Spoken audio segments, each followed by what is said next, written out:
Qala al-musannif rahimahullahu ta'ala wa adama an-naf'a bihi wa bi'ulumihi fid dharain amin.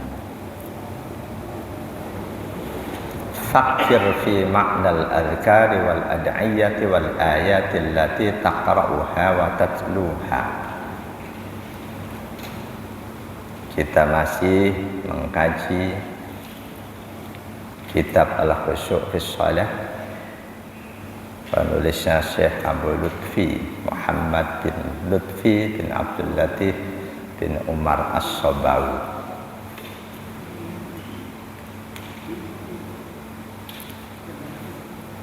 Di antara kesimpulan beliau, hal yang akan dapat membantu kita lebih fokus dengan sholat kita, kualitas sholat kita menjadi lebih baik, lebih khusyuk, adalah dengan memikirkan makna zikir-zikir, doa-doa dan ayat-ayat yang kita baca. Memikirkan semua bacaan-bacaan sholat kita. Apakah itu ayat Quran, zikir, doa, semuanya kita renungkan, kita hayati. Wa hadzal amru min ahammil umuri allati tuhsalu lakal khusyuk.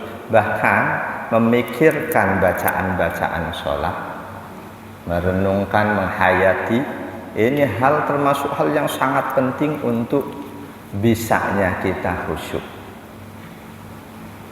Dengan kita berdayakan pikiran kita sepenuhnya, hati kita, otak kita, untuk menghayati setiap bacaan kita, itu nanti dengan sendirinya pikiran kita tidak akan ngelantur kemana-mana. Memikirkan bacaan-bacaan sholat, semua bacaan sholat, apakah itu ayat-ayat Qur'annya, zikir-zikirnya, atau doa-doanya. Juga memikirkan gerakan sholat, kenapa harus begini, kenapa begini, kenapa begini.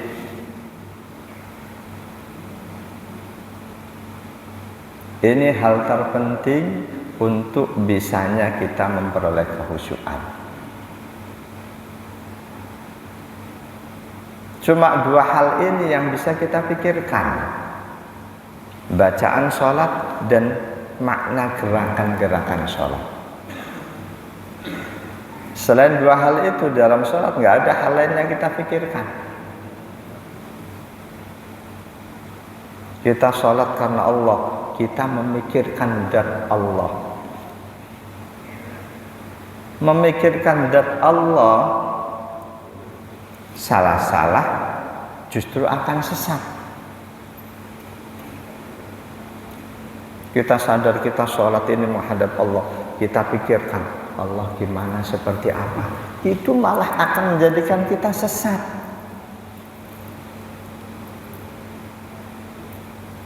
Enggak ada perintah memikirkan zat Allah, yang ada justru larangan. Perintah menggunakan segenap daya pikir kita untuk memikirkan ciptaan Allah, baru ada.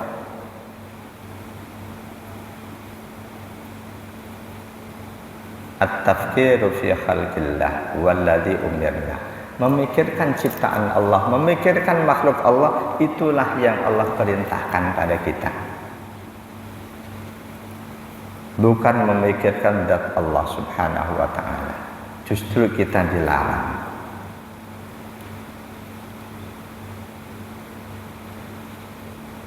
Jadi jangan coba-coba memikirkan Allah itu seperti apa, bagaimana. Ujung-ujungnya kita akan sesat. Kesimpulannya, kita akan menyamakan Allah dengan sesuatu. Ini yang jelas-jelas dilarang. Kita pikirkan ciptaan Allah, makhluk Allah, kita pikirkan sifat-sifat Allah. Allah Maha Rahman Rahim, boleh jadi, nggak boleh jadi, pasti. Kita sudah sering mendapatkan wujud Rahman Rahimnya Allah. Kita pikirkan itu, kita hayati itu. Jangan memikirkan zat Allahnya. Ada satu ayat, di dalam satu ayat itu ada perintah untuk zikir dan fikir. Allah untuk dizikirkan, zikirkan. Makhluk Allah untuk difikirkan. Di surah Ali Imran ayat 191. A'udzu billahi minasyaitonir rajim.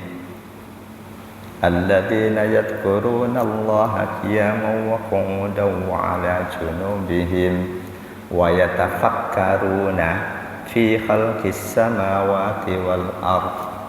Rabbana ma khalaqta hadha batila subhanaka faqina adzaban nar. Ayat ini bicara tentang ulul albab. Siapa ulul albab itu? Alladzina yadhkuruna Allaha qiyaman wa qu'udan wa 'ala junubihim. Seseorang yang disebut ulul albab, orang yang selalu ingat Allah. Dalam tafsir-tafsir ingat Allah tuh ingat keagungan Allah, ingat makhluk Allah, ingat tanda-tanda kekuasaan Allah, bukan ingat zat Allah. Bukan juga ingat tulisan Allah. Misal ada seseorang sholat di depannya tulisan Allah warna emas gede. Yang dia ingat bukan Allah, itu tulisan. Boleh jadi yang dia ingat, ini siapa yang nulis ya, cakep banget, detil banget itu. Itu malah setan yang berhasil. Ada seorang jamaah karena kelugannya nanya, bagaimana Pak Ustadz supaya khusyuk? Kita taruh di depan kita sholat tulisan Allah, lalu kita tatap ke situ. Bukan ingat Allah. Jadi ingat Allah yang dimaksud dalam tafsir-tafsir, ingat keagungan Allah, ingat tanda-tanda kemahakuasaan Allah. Ingat Allahnya itu bahaya, malah justru bisa sesat.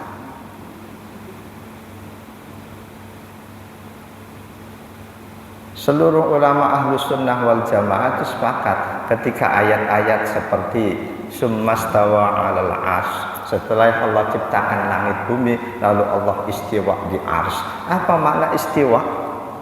Ini seluruh ulama Ahlus Sunnah wal Jamaah sepakat berusaha mengemukakan makna yang tidak akan menyesatkan umat. Yang lantas sebagian beliau menafsirkan ayat itu, sebagian yang lain tidak menafsirkan tapi kasih catatan. Allah istiwa di arsy bila kaifin wala tasbihin wala ta'tilin. Jangan bayangkan, jangan tanya bagaimana istiwanya, seperti apa, jangan. Kalau diterjemahkan apa adanya, begitu selesai ciptakan langit bumi, Allah tinggal di arsy. Pikiran manusia, arsy itu satu tempat yang sangat besar, Allah ada di tengah-tengahnya. Itu sudah membayangkan Allah, menyamakan Allah dengan sesuatu. Itu nggak boleh, haram hukumnya.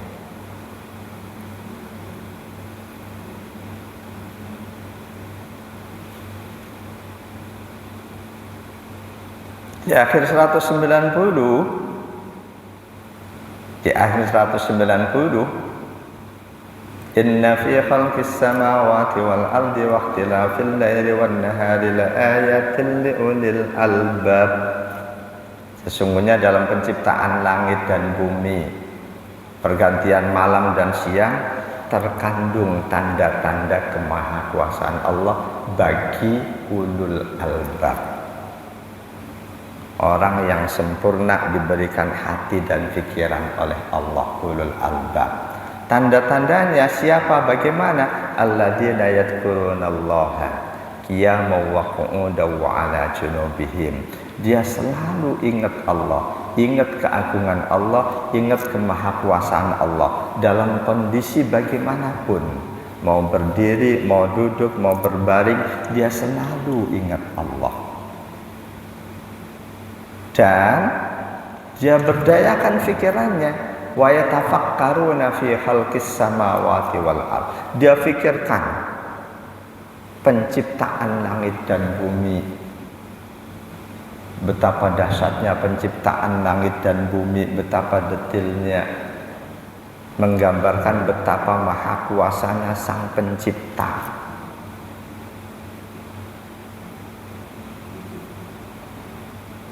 Setelah melakukan dua hal itu, zikir dan fikir, ulul albab pun akan semakin mantap imannya. Dengan mereka menyatakan diri, Rabbana ma khalaqta hadza batila, wahai Tuhan kami, semua ini tidaklah Engkau ciptakan sia-sia. Subhanaka, maha suci Engkau, wahai Tuhan, faqina adzabannar, jagalah kami dari terjerumus di siksa neraka.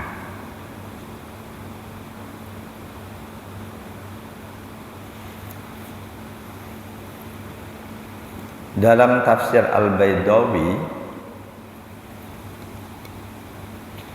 Imam Al-Baidawi wafat 685 Hijriah. Bagian pertama 191 Ali Imran, kata beliau, yadhkurunahu daiman ala halal halati kulliha qa'imina wa qa'idina muttaji'ina. Tanda-tanda pertama, orang yang dianugerahi hati pikiran sempurna alias ulul albab selalu ingat Allah setiap saat dalam kondisi bagaimanapun. Ulul albab selalu ingin bermesraan dengan Allah. Dalam hadis Nabi, man ahabba yarta'a fi riyadil jannah falyuksir dzikrallah. Siapa saja yang ingin bersenang-senang di taman surga, lakukanlah aktivitas memperbanyak zikrullah. Enggak ada fikrullah, memikirkan Allah, enggak ada, tapi zikrullah.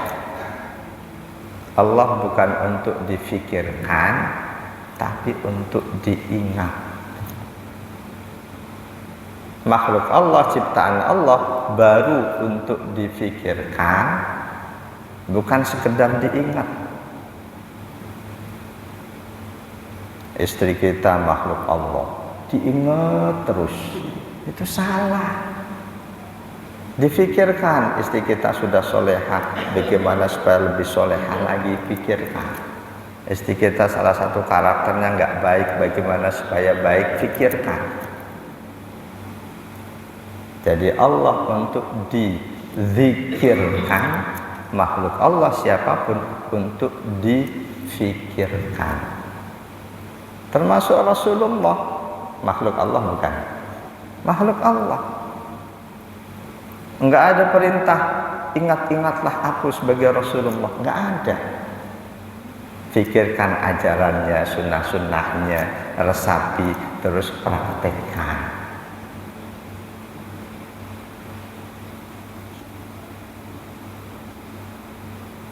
Jadi Rasulullah menegaskan, siapa saja yang ingin bersenang-senang di taman surga, perbanyaklah zikrullah. Hadis dari sahabat Mu'adz bin Jabal, riwayat Ibnu Abi Syaibah dan Imam At-Tabrani. Sifat kedua dari ulul albab, wa yatafakkaruna fi khalqis samawati wal ard. Kata Imam Al-Baidawi, istidlalan wa i'tibaran. Dia fikirkan semua ciptaan Allah, tujuannya untuk dia mendapatkan petunjuk, untuk makin menghayati, makin mengimani Allah, untuk mendapatkan dalil dan pelajaran betapa Allah Maha Kuasa, Allah Maha Rahman Rahim.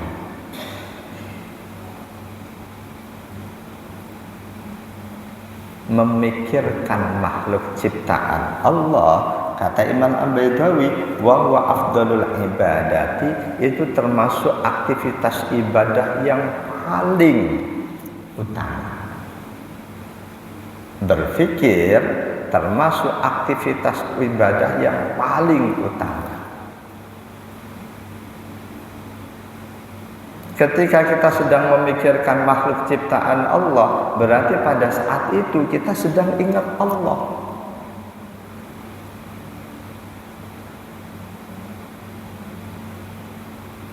Jadi berpikir, memikirkan makhluk ciptaan Allah apapun itu termasuk aktivitas ibadah yang paling afdol. Qala alaihi salatu wassalam, Rasulullah bersabda, la ibadata kattafakkuri. Tidak ada satupun ibadah yang kedudukannya seperti aktivitas berpikir. Memikirkan makhluk ciptaan Allah yang tujuan akhirnya seperti tadi ulul albab, makin mantap imannya. Rabbana ma khalaqta hadza batila. Jadi memikirkan makhluk ciptaan Allah yang ujungnya, endingnya makin mantap keimanan kita. Aktivitas berpikir yang seperti itu ibadah yang paling afdol.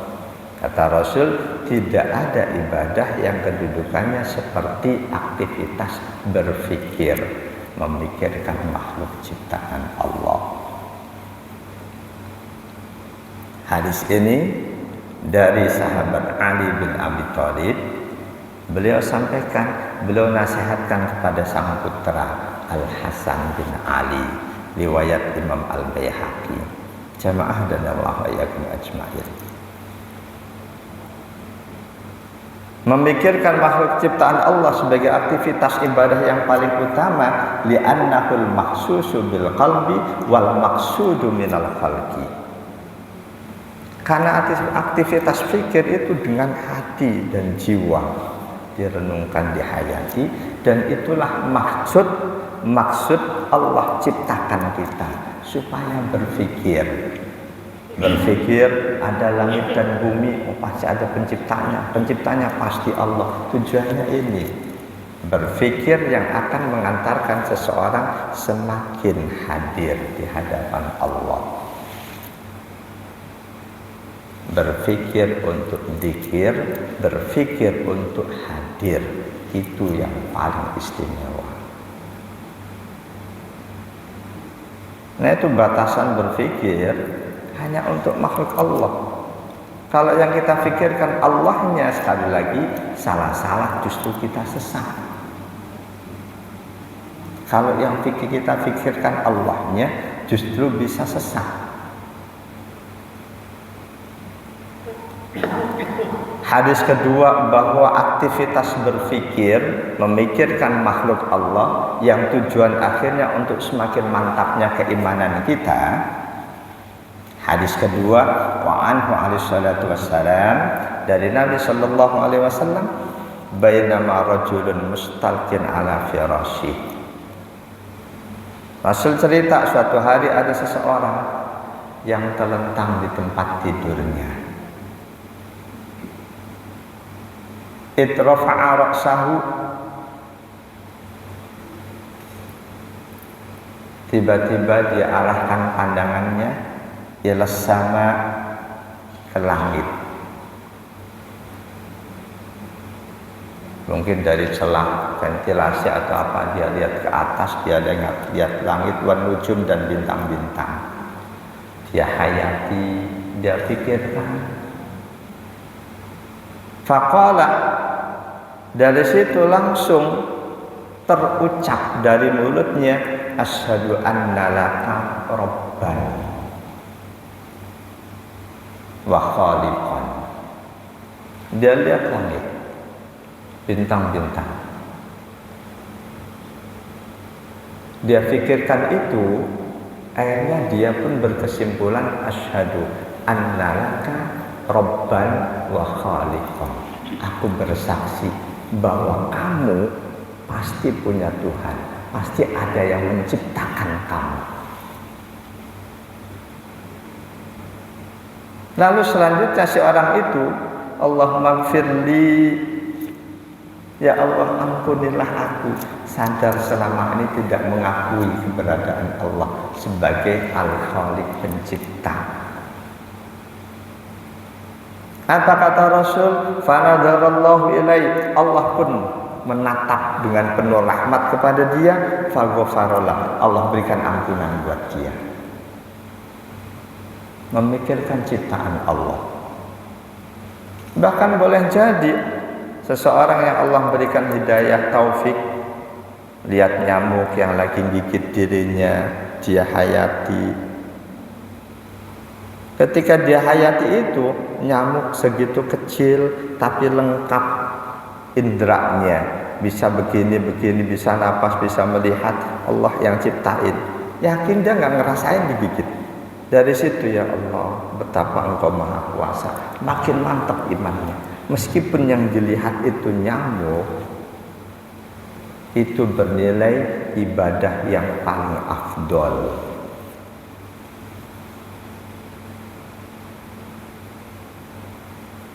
Apapun ketika seseorang memikirkan makhluk Allah, dari situ makin mantap imannya, makin tebal, makin kuat keyakinannya kepada Allah, itu aktivitas yang paling afdol. Bahkan banyak disampaikan, tafakkurus sa'atin afdalu min ibadati sanatin.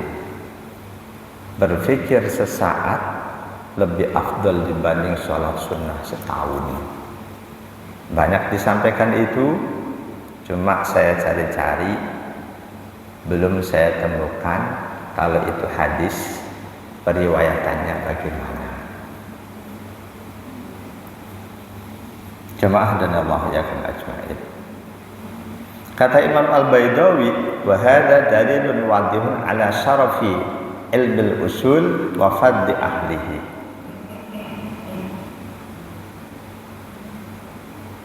Ini menunjukkan betapa ilmu usuluddin, ilmu akidah itu sangat istimewa. Ilmu yang akan mengantarkan seseorang dari tidak mengenal Allah jadi kenal Allah. Dari semula keimanannya biasa aja jadi makin mantap dengan belajar akidah. Di situ istimewanya akidah. Walaupun sekali lagi harus hati-hati. Jangan pernah mengikuti kajian yang membahas zat Allah. Allah hakikatnya siapa? Itu super hakikat, kita manusia nggak tahu. Dalam ayat-ayatnya Allah cuma kasih tahu sifat-sifatnya. Allah maha ini, maha mendengar, maha melihat, maha mengetahui. Allah tidak beritahukan pada kita zatnya. Ada di YouTube bisa dilihat ustadz yang berani membahas tentang zat Allah. Kesimpulannya jadi paham wahdatul wujud, manunggaling kawula Gusti, bahwa Allah itu ada dalam diri kita, roh kita itu roh Allah. Ini bahaya ini. Kalau roh kita ini roh Allah, masa iya manusia ada yang kafir? Kalau memang roh manusia semuanya itu roh Allah, harusnya rohani seseorang lebih kuat dibanding jasmaninya.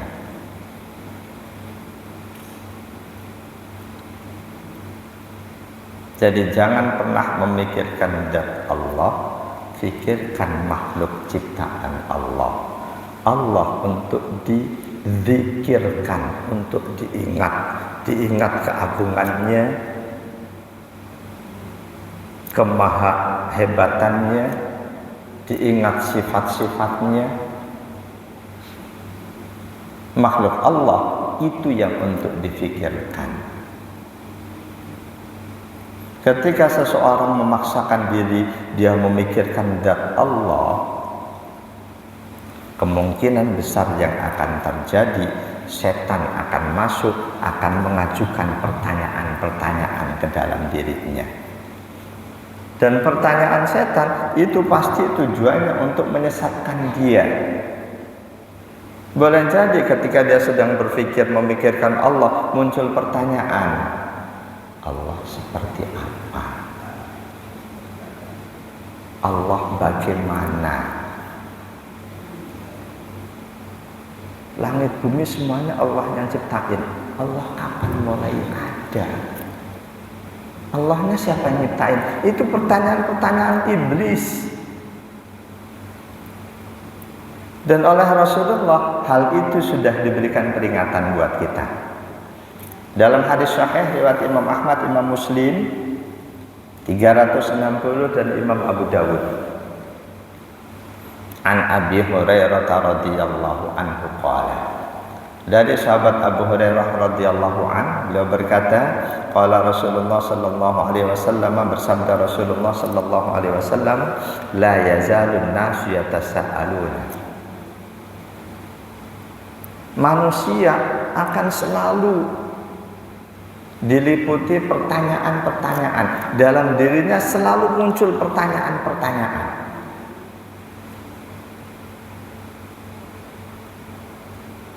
Hatta yuqala, sampai dalam diri manusia akan muncul pertanyaan, hadza khalaqallahul khalqa. Ini ciptaan Allah. Ini ciptaan Allah.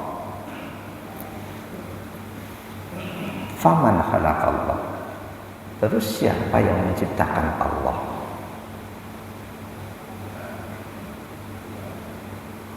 Rasul berikan solusi, faman wajada min dzalika syai'an, siapapun yang dalam dirinya ada pertanyaan-pertanyaan seperti itu, Allah seperti apa, Allah bagaimana, Allah siapa yang menciptakan, siapa saja yang dalam dirinya ada pertanyaan-pertanyaan seperti itu, falyaqul, katakanlah amantu billah.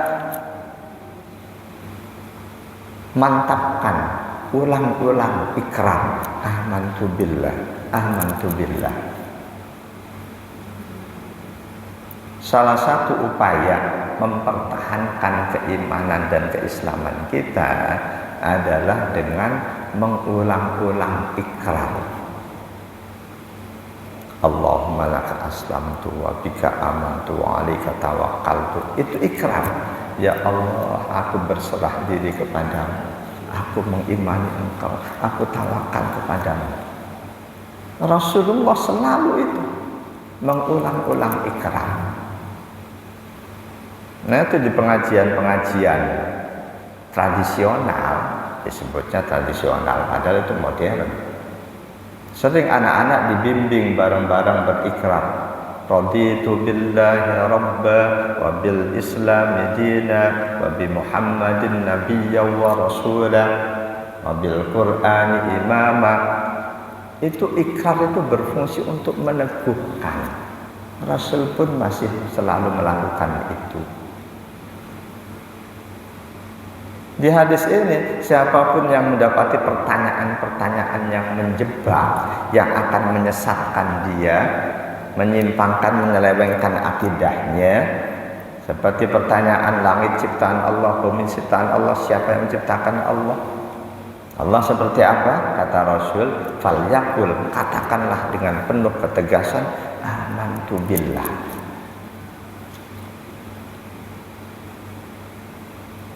Bahkan ada kisah berkaitan dengan sahabat Abu Hurairah.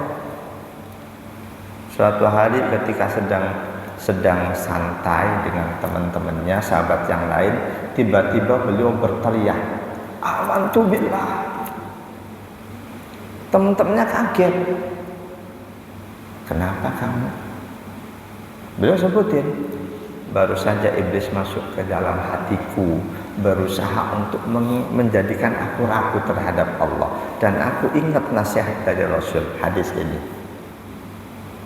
Jadi ketika kita meragukan kemahakuasaan Allah, meragukan Allah sebagai Tuhan, mantapkan, tegaskan, amantu billah, aku beriman pada Allah. Lanjutkan dengan zikir, la ilaha illallah, la ilaha illallah, la ilaha illallah.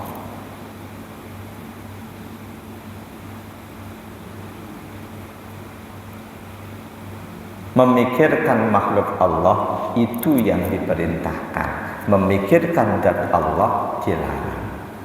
Makhluk Allah untuk difikirkan, zat Allah untuk dizikirkan, untuk selalu diingat-ingat. Dalam hadis dari sahabat Abdullah bin Abbas radhiyallahu anhu. Hadis ini oleh Syekh Nasiruddin Al-Albani dinilai hasan. An Abi Hurairah radhiyallahu anhu, dari sahabat Abu Hurairah radhiyallahu anhu. Qala, beliau berkata, qala Rasulullah sallallahu alaihi wasallam, Rasulullah sallallahu alaihi wasallam bersabda, tafakkaru fi khalqillah. Kalian semua umatku, fikirkan makhluk Allah. Fikirkan semua yang diciptakan oleh Allah.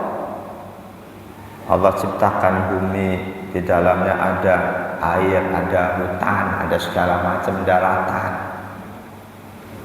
Ketika ada orang yang serakah, hutannya dibabat, apa yang akan terjadi? Tafakkaru fi khalqillah. Fikirkan semua yang Allah ciptakan. Wala tafakkaru fi dzatillah. Jangan kalian memikirkan zat Allah, jangan memikirkan Allahnya.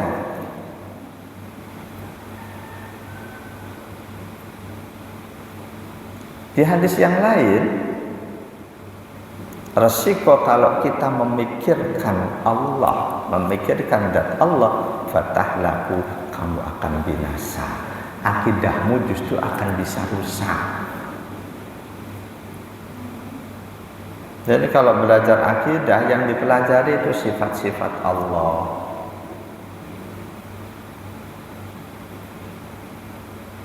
Akidah yang sejak dulu diajarkan ke anak-anak sifat 20.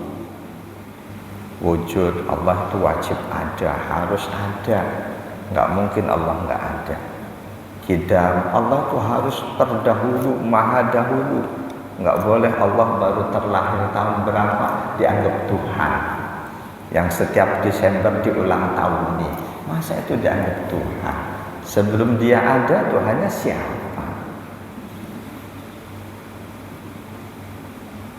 Bahkan hati-hati juga, bisa-bisa adanya umat agama lain yang mengulang tahuni kelahiran Tuhannya menjadi sebab umat Islam syirik, dosa. Itu hati-hati.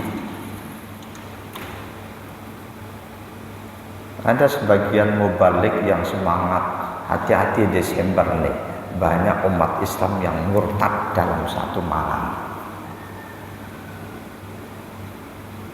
Mereka yang mengucapkan selamat Natal murtad, hati-hati.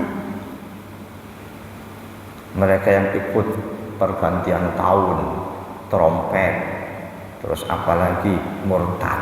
Ini banyak mubalik menyampaikan hal itu. Bapak Ibu setuju nggak ngucapin selamat ulang tahun murtad? Itu harus hati-hati. Si ustadz yang menyampaikan hal itu harus hati-hati. Enggak ada ayat Quran, enggak ada hadis Nabi yang jelas menyebutkan siapapun muslim yang mengucapkan selamat ulang tahun murtad. Itu enggak ada ayat dan hadisnya yang jelas mengucapkan hal itu, menyebutkan hal itu. Karena itu dalil haramnya, dalil murtadnya seorang muslim yang mengucapkan selamat Natal, dalilnya bersifat dhanni, dugaan. Diduga dalilnya ini. Itu dugaan. Karena dalilnya dugaan, nggak boleh ketika kita ketemu teman, nah, itu kan kemarin dia ngucapin selamat Natal langsung kamu murtad, kamu sudah kafir. Nggak boleh. Kenapa nggak boleh? Karena larangan mengkafirkan seorang muslim, larangan mengkafirkan seorang muslim dalilnya jelas banget. Ya, iya. Jadi larangan mengkafirkan seorang muslim dalilnya jelas banget, gamblang. Sedangkan murtadnya muslim yang mengucapkan selamat Natal, dalilnya dzanni. Istilahnya mengkafirkan seorang muslim dilarang, dalilnya qat'i, sedangkan kafirnya muslim yang mengucapkan selamat Natal dalilnya dzanni. Ada qat'i, ada dzanni. Jangan gara-gara dalil dzanni kok kita menerjang dalil qat'i, itu enggak boleh. Dalil dzanninya, murtadnya muslim yang mengucapkan Natal itu apa? Kata mereka nih, Natal kan kelahiran Tuhan Yesus. Ketika kita mengucapkan selamat Natal, berarti kita mengakui ada Tuhan yang terlahir. Syirik. Syirik hukumnya murtad. Ini alasannya nih, argumen haramnya mengucapkan selamat Natal. Bagaimana kalau seseorang mengucapkan selamat Natal, dia nggak tahu Natal itu apa? Taunya dia Natal itu ya lebarannya umat agama lain. Tentu hukumnya berbeda dengan yang tadi. Atau sebaliknya, umat Islam mengucapin, tapi dia yakin nggak ada Tuhan kecuali Allah. Karena itu Natal itu bukan kelahiran Tuhan, tapi kelahiran Nabi Isa.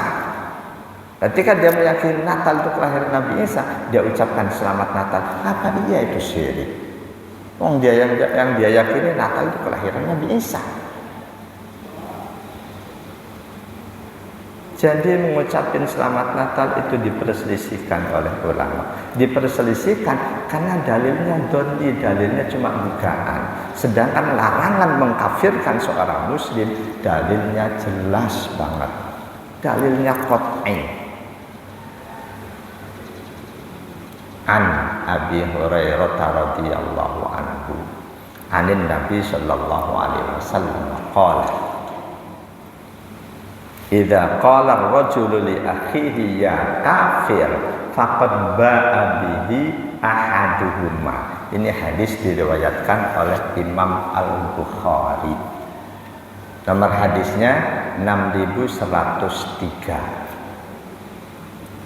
Dari sahabat Abu Hurairah radhiyallahu an, dari Nabi sallallahu alaihi wasallam, beliau bersabda, apabila seorang muslim menuduh saudara muslimnya dengan ucapan kamu kafir, maka sungguh salah satu dari keduanya sudah betul-betul kafir.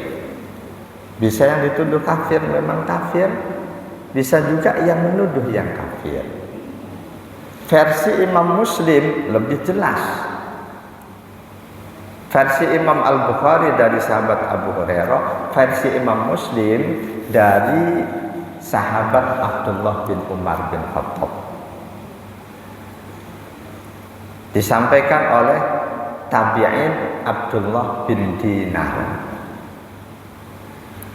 An Abdullah bin Dinar radhiyallahu anhu annahu haddatsahu Ibnu Umar radhiyallahu anhuma annahu sami'a Rasulullah sallallahu alaihi wasallam yaqul ayyuma mri'in qala li akhihi ya kafir faqad ba'a biha ahaduhuma in kana kama qala wa illa raja'at alaihi.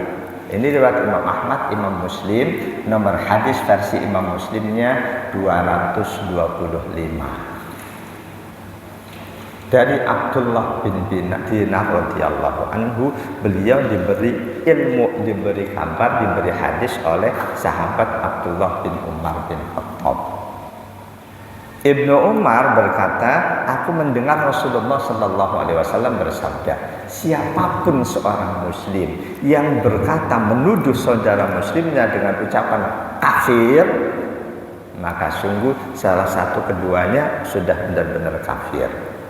Jika yang dituduh kafir itu memang betul kafir dalam pandangan Allah, nggak ada masalah. Tapi jika yang dituduh kafir itu dalam pandangan Allah masih sebagai muslim, maka yang menuduhlah yang kafir. Ini jelas. Ikut pergantian tahun, niup trompet. Banyak itu mubalik bilang murtad. serupa dengan Yahudi. Mana dalilnya? Dia pakai dalil man syabbaha biqaumin fahuwa minhum. Hadis ini pun diperselisihkan statusnya. Barang siapa menyerupai satu kaum, maka dia sama dengan kaum itu. Kalau yang diserupai itu ateis, berarti dia ateis. Kalau yang diserupai itu Yahudi, berarti dia Yahudi. Kata mereka. Ketika Yahudi pakai jas, kita pakai jas, serupa apa enggak? Pakai jas kafir, gitu. Itu dalilnya doni. Serupa yang dimaksud itu serupa apanya? Orang Yahudi kumisnya panjang, jenggotnya pendek. Orang Islam berkumis nggak berjenggot, Yahudi. Muntah loh. Masa begitu?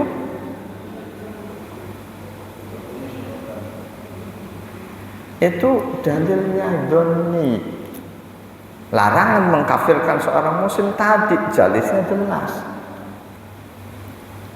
Nah itu saran saya buat para jamaah, kalau dengar YouTube Ustadz walaupun terkenal kok dia enteng kafir, abaikan itu. Terlalu gampang dia mengkafirkan orang lain. Ketika seseorang sudah mengkafirkan seorang muslim, walaupun dia sangat soleh, rajin ibadah, rajin sholat, itu dia sudah keluar Islam. Ketika dia mengkafirkan seorang muslim, yang muslim ini orangnya rajin ibadah, orangnya akhlaknya indah, kok dia kafirkan? Yang sudah pasti contohnya kaum Khawarij. Kaum Khawarij itu ketika terjadi perseteruan antara Ali bin Abi Thalib dan Muawiyah bin Abi Sufyan, ada kelompok Islam yang nggak berpihak pada salah satu dari keduanya. Mereka ini kaum Khawarij dan mereka mengkafirkan Ali, mengkafirkan Muawiyah. Mereka ini rajin ibadah. Itu yang oleh Rasul jauh sebelum itu muncul, Rasul sudah menyampaikan hadis akan munculnya kelompok seperti itu. Hadisnya Bukhari Muslim.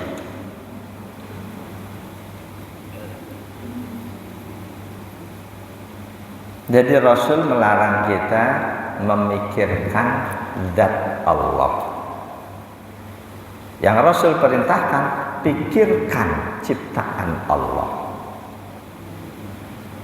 Pikirkan keagungan Allah, pikirkan sifat-sifat Allah.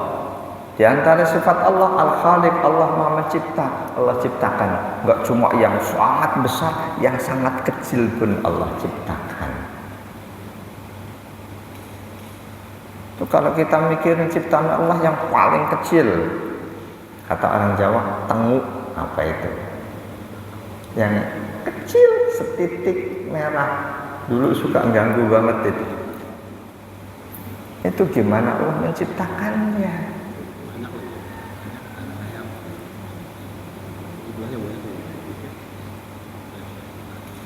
Aktivitas memikirkan ciptaan Allah yang selanjutnya mengantarkan seseorang akan semakin dekat, semakin dapat menghayati bahwa Allah betul-betul satu-satunya Tuhan yang wajib disembah.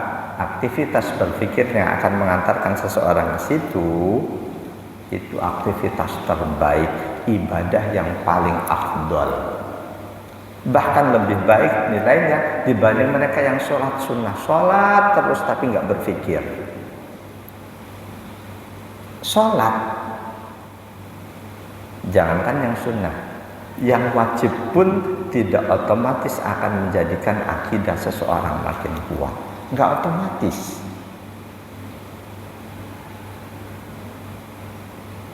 Nah itu ada ancaman dari Rasul. Malam tanhahu sholatuhu anil fahsa'il wal munkar lam yazad minallahi illa bu'da. Siapapun orang ngerjain sholat terus tapi korupsi nggak berhenti, ada nggak koruptor yang rajin sholat terus tapi perbuatan keji, perbuatan mungkarnya nggak stop. Sebanyak apapun dia kerjakan sholat, dia nggak akan makin dekat pada Allah, justru makin jauh. Jadi ibadah walaupun sholat nggak otomatis menjadikan seseorang semakin dekat pada Allah. Tapi ketika kita memikirkan makhluk ciptaan Allah, kita hayati. Allah betul-betul maha mencipta, ciptaannya sangat sempurna. Ya Allah, Masya Allah, la haula wa la quwata illa billah, la ilaha illallah. Makin mantap iman kita, itu ibadah terbaik. Memikirkan zat Allah dilarang akan bisa menjadikan seseorang sesat. An Abi Dzar radhiyallahu anhu qala, dari sahabat Abu Dzar radhiyallahu anhu berkata, qala Rasulullah sallallahu alaihi wasallam, Rasulullah bersabda, tafakkaru fi khalqillah, pikirkan makhluk ciptaan Allah, wala tafakkaru fillah, jangan kamu pikirkan Allahnya, fatahlaku, kamu akan binasa, kamu akan rusak, akidahmu akan hancur.